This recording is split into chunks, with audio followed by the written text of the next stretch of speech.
Alright, what's going on, guys? In a game as visually evocative as Elden Ring, where so much of the understanding of the game's world relies on visual storytelling and communication by unspoken cues, it's unsurprising that there are going to be a lot of things that the majority of players don't understand, and oftentimes that has to do with the inhabitants of the game's world. Here on the channel, we've been taking a deep dive into the unknown, exploring the lore of Elden Ring's most mysterious creatures, and today we have quite possibly the rarest one. A creature of which only one regular variant appears in the entire game, and that is the Cemetery Shade. Today we'll be attempting to tell their story, and what little there is of it, because like their sparse appearance in the game's world, these creatures are equally as singular in the lore. But it's that very infrequency that establishes potential connections to so many other aspects of the lore that only makes the mystery even more interesting. So as we get into that today, if you enjoy all things Elden Ring and want to stay up to date on the news, lore, and discussion, then go ahead and hit that subscribe button, and now let's get into it.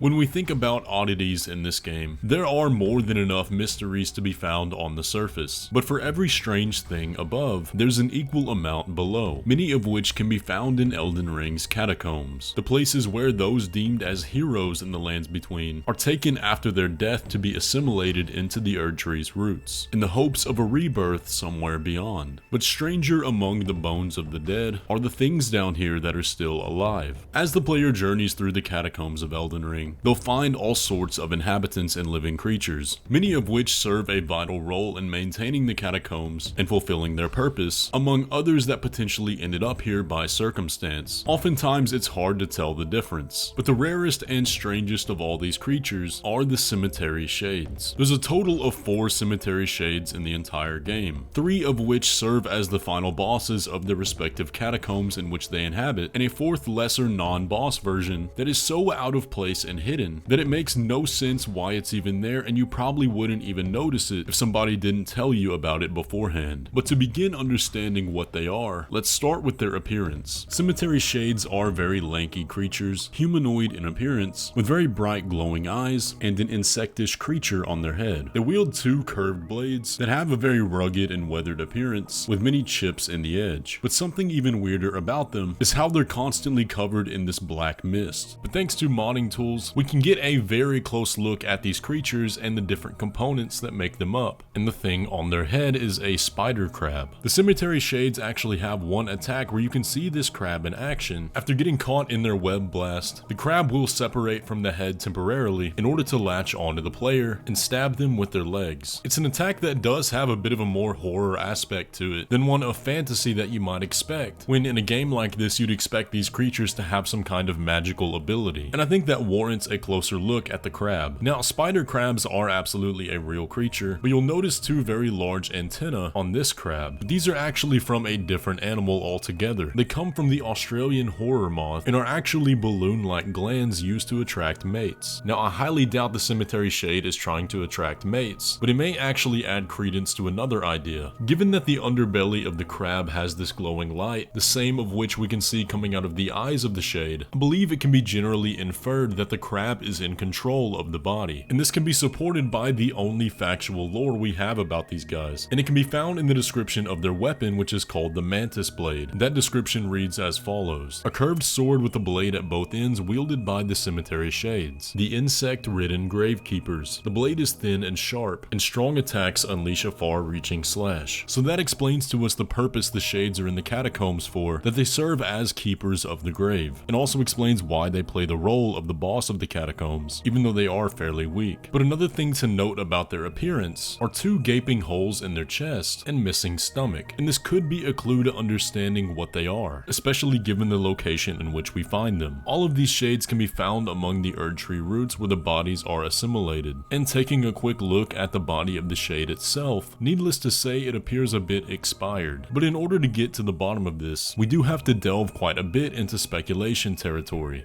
When we take a look at these roots and the souls contained within them, we can see the roots growing in, through, and around them, to the point where a body placed here physically becomes another root, which leads me to the idea that the whole scene in the chest of the shade may actually be paths in which roots had grown. But if that would be the case, it would mean that a crab not only separated one of these from the roots, but also used it as a new body for itself. But then that also begs the question of where did the crab come from? And even if this idea that we stated is not true, the fact that the crab and the body are two separate entities also begs this explanation. One of the many themes that we've been talking about in our recent lore videos is the association between death and water, with many things in the game connected to Deathroot being communicated with some aquatic imagery. But furthering a connection to this crab is the fact that crabs in Elden Ring are one of the only creatures able to be infected with death blight, with the malformed face of Godwyn growing on the back of their shells. But the actual spider crab atop the cemetery shades exhibits qualities of an insect as well with its web attack, which is also something we can see in the corpse of Godwyn and Deathroot. Looking closely at the appendages coming from the corpse, you'll notice not only that there are lots of flies buzzing around, but also that the roots themselves are sprouting insect wings. So combine all those details here, and we have a fairly solid connection. But it goes even deeper. One of the abilities of the cemetery shade is a short-range teleport that allows them to sort of phase out of reality and cross the room very quickly. But they're not the only ones that can do this. Ghosts, spirits, and shades can also do this phasing between realities, such as the one that's guarding the dungeon we can find the cemetery shade in. We also see this ability employed by the Tibia Mariners, who are said to guide those lost in death to the spirit world. It's also similar in nature to the way Ronnie, Melina, and Torrent all appear, with all of their respective associations with the spirit world. Now the reason all of that is significant is because the emergence of spirits and the bleeding over into reality is also directly tied into the Deathroot curse and the disruption of the order of death. So it's not out of the realm of possibility to think that these crabs may have spawned of the corpse of Godwyn, much like is believed of the basilisks, who share many of the same qualities with what we see on Godwyn. But the final bit of emphasis that this may be the case is the fact that the shades are particularly weak to holy damage, which is often the case for those who live in death, the undead born of Deathroot. So the theory here is that these crabs were born of the Deathroot, removed a body from the Erdtree roots, and now live on it as a parasite, and commanding that body as an extension of their own. But I can admit there are a few problems with this idea. First of all, the shades don't actually do death blight damage, which would be a dead giveaway of their connection. But the second thing is the fact that they wield weapons. Now you could chalk that up to just being more fantasy, and in a grave of warriors, I'm sure it wouldn't be too hard to find a sword. So what are some other potential explanations? Another idea that I think could be plausible is that these shades are corrupted versions of the Grave Wardens, given that the Grave Warden duelists are some of the only characters in the game and the only humanoid characters that are specifically tasked with guarding the catacombs. But their story primarily focuses on the Colosseums and gladiatorial combat. There's a big missing chunk between their exile from the Colosseum and their eventual role as Gravekeepers, which opens up an entirely different can of worms. But personally, I just don't see enough evidence here, although I do like the idea somewhat.